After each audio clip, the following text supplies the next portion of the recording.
Ming princess से कहता है पीछे हमने जितनी भी फाइट्स की हैं उसमें मैंने कोई भी मार्शल आर्ट्स का स्किल यूज नहीं किया था, सिर्फ मैं अपनी फुटवर्क की टेक्निक्स को यूज करते हुए तुम्हें डॉश कर रहा था, लेकिन इस बार मैं सबसे वीकेस्ट स्किल को यूज करने वाला हूँ। जबकि मिंग सोच रहा होता है अब जबकि मैंने बिलो ऑफ रिस्ट टेक्निक को सीख लिया उसे मैं इसके ऊपर यूज कर सकता हूँ, चलो देखते हैं कि मैंने उस टेक्निक को सही से मास्टर किया है या नहीं। प्रिंसेस उसकी बात सुनने के बाद हंसना शुरू कर देती है और कहती है लगता है कि तुम्हें सिर्फ मार्शल आर्ट्स का एक ही स्किल आता है। तो इसी बात से ये बात साबित होती है कि तुम वाकई में एक आम और गरीब से बंदे हो, तुम्हें सिर्फ एक ही मार्शल आर्ट्स का स्किल आता है। मिंग उसकी बात सुनने के बाद बहुत ज्यादा शर्मिंदा हो जाता है और कहता है ऐसी बात नहीं है, ये इधर उधर की बातें छोड़ो, तुम मुझे बस इतना बताओ क्या तुम मुझसे फाइट करना चाहती हो या नहीं। प्रिंसेस उसे कहती है अगर ऐसी बात है चलो फिर फाइट करते हैं, और वो अपनी स्किल को यूज करते हुए उसके ऊपर अटैक कर देती है। लेकिन मिंग भी अपनी पाम टेक्निक को यूज करते हुए उसके अटैक को ब्लॉक कर लेता है। प्रिंसेस ये देखकर बहुत ज्यादा हैरान हो जाती है और कहती है पहली बार जब मैंने स्किल को यूज किया था तब ये इस अटैक को ब्लॉक नहीं कर पाया था। मिंग प्रिंसी से कहता है मैं तुमसे बस इतना ही कहना चाहूंगा कि अभी भी टाइम है, सरेंडर कर दो वरना तुम जख्मी हो जाओगी।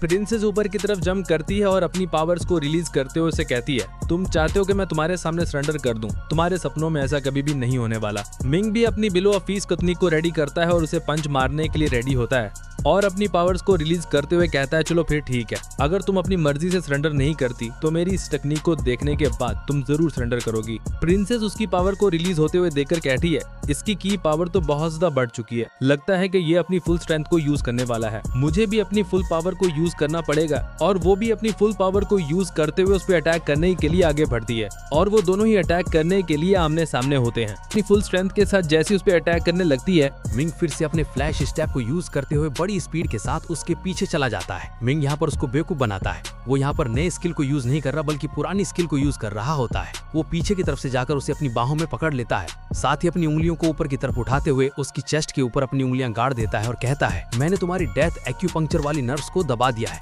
अब तुम हार चुकी हो। लेकिन साथ ही प्रिंसेस के चेहरे की तरफ दिखाते हैं, प्रिंसेस बहुत ज्यादा शर्मा रही होती है और इसी वक्त उसके गार्डियंस की तरफ भी दिखाते हैं, वो दोनों ही कमांडर गुस्से के साथ लाल पीले हो जाते हैं और कहते हैं इस बदतमीज लड़के की हिम्मत तो देखो, इसकी हिम्मत कैसी हुई हमारी प्रिंसेस को इस जगह पर टच करने की। जबकि कमांडर सू कह रहे होते हैं अगर यहाँ पर सुप्रीम बीइंग नहीं होती तो मैं अभी यहाँ पर जाता और जाकर इस लड़के को अच्छा सबक सिखाता। मिंग प्रिंसेस से कहता है अब जबकि मैंने तुम्हारे डेथ एक्यू पॉइंट को प्रेस कर दिया है अब मैं जीत चुका हूँ, ऐसी बात है ना। जबकि प्रिंसेस बहुत ज्यादा गुस्से में होती है और वो साथ ही पीछे की तरफ घूमते हुए उसके चेहरे पर एक जबरदस्त थप्पड़ मारती है। प्रिंसेस उसके चेहरे पर थप्पड़ मारने के बाद वहां से रोते हुए भाग जाती है और उसे कहती है कमीने कहीं के ठरकी इंसान, तुम बस